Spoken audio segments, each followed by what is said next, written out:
Ito guys, Samsung na 2.5 horsepower. Nagsinervisa namin kasi ano daw siya, nag-error kanina C4. So sinalpakan ko, nireset ko lang muna to.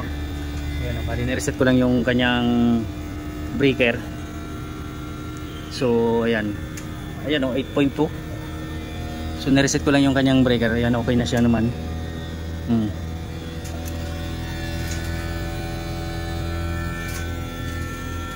So ayan naman yung kanyang amperahe, 9.2.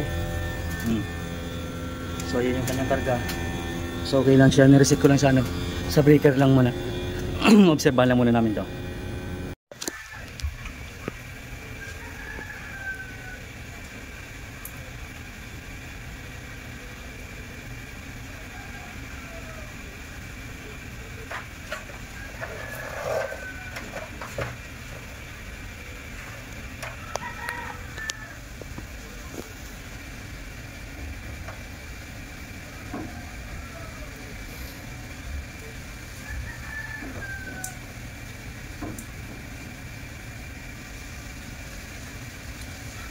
So bali ito guys yung aircon na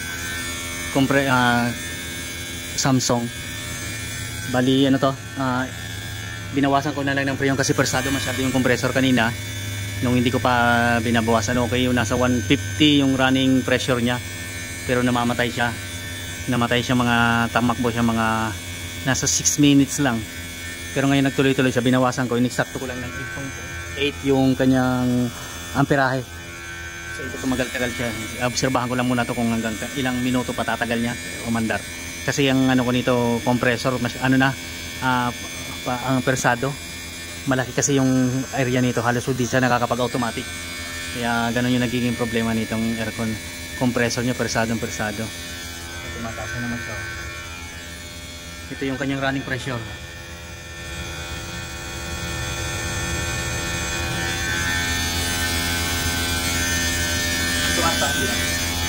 8.9, 8.9. Ayan o. Yan o, may 8.3, mamamatay yung compressor. Yun. 7.6 bumababa yung amperahe niya. So wag lang siyang mamamatay yung compressor niya. Wag lang siyang bababa ng hanggang 2.1. So obserbahan ko lang muna to guys yung kanyang compressor. Kasi yung board nito okay, walang problema yung blinking niya, normal. Normal operation yung kanyang blinking. Ang ko dito kasi ito, grabe, tinanggal ko yung pinaka-cover nito kasi sobrang init, no? Pati yung cover di mo mahawakan, no? Pati yung kanyang cover nung tinanggal ko di mo mahawak-hawakan, kaya namamatay yung compressor, ilang minutes lang siya. So ngayon may 10 minutes na to, no? No, may 10 minutes na hindi pa namamatay. Tapos ayan, bumababa naman siya 7.5.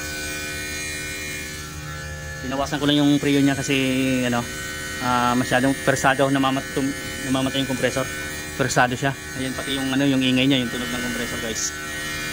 Maingay na masyado. Malaki kasi yung area na to, malaki yung area. So halos wala siyang pahinga dito, nakakapag-automatic, tuloy-tuloy talaga to. Pinapatay lang yata nila to, gabing-gabi na, no. Makakit na sila sa taas. Tapos kinaumagahan, pagbaba, andar na naman to, tuloy-tuloy.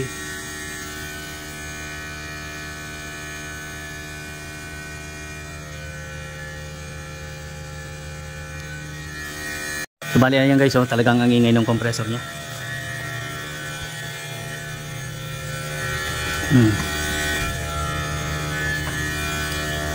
Check ko yung niya, amperahe. 7.7. So okay na siguro to. Binawasan ko na lang siya ng preyon. Tapos kulay na yung madumi na yung langis ng preyon niya, yung makina niya.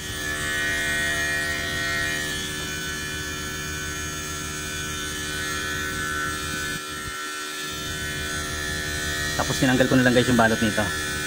So paandarin lang muna namin to ng ilang pa bago ko to i-close para sigurado.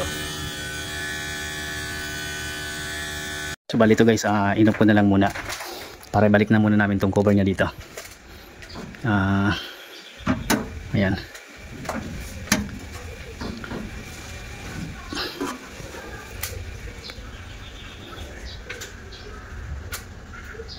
So yun guys, pinagana na ulit namin, inasimple na namin pala yan. So ilan yung amperahe, Brad? Yung karga natin ilan na lang, binawasan namin kasi ng ano to, Freon.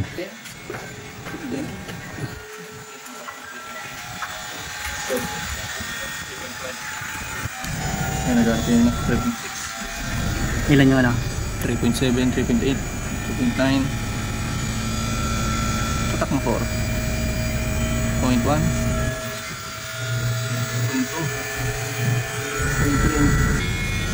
0.3. So yan guys, okay na to, 8.5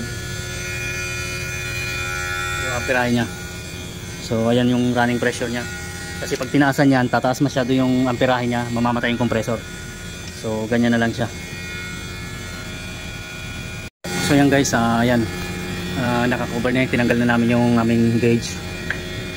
So ayan, ang ganda ng normal lang yung buga nya, pero yung running pressure nito nasa 110 na lang, kasi pagka nasa 140 siya namamatay, mga under lang siya ng 5 minutes.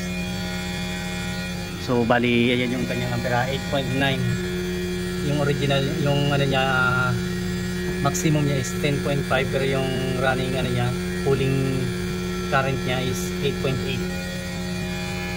So ayan, okay na yan. So in-adjust ko lang yung, binawasan ko lang ng Freon para hindi siya mag high pressure. So kaya siya namamatay, kaya siya nag-error ng C4 dahil namamatay yung compressor. So sobrang init, hindi maka-start. So mag-i-error dun sa indoor ng C4. So ayun, okay na yan guys. Hindi na siya gumagalaw. Bali hindi na siya namamatay. Tuloy-tuloy na naman siya.